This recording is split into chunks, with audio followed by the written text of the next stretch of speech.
Oturduğum topraklı ev, ona da mı vergi geldi?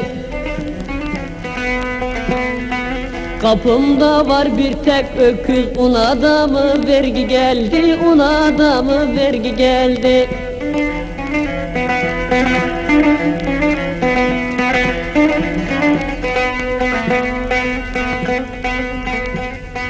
İki tarla bir güzdan var, fakire yaşamak çok zor. Kapımda var bir boz eşek, ona da mı vergi geldi? Ona da mı vergi geldi?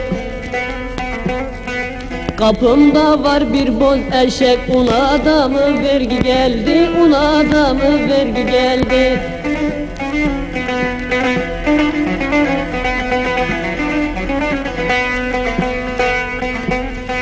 İki keçi bir koyunum, her kapıya küle benim. Elimde var bir tek canım, ona da mı vergi geldi? Ona da mı vergi geldi? Elimde var bir tek canım, ona da mı vergi geldi? Ona da mı vergi geldi?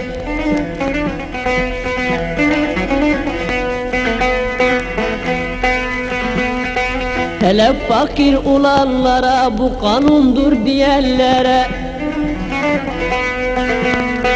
mezardaki ölülere, ölüye de vergi geldi, ölüye de vergi geldi.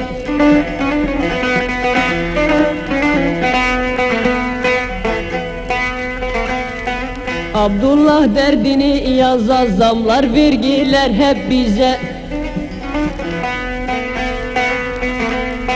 Şu çaldığım ağaç saza, ona da mı vergi geldi? Ona da mı vergi geldi?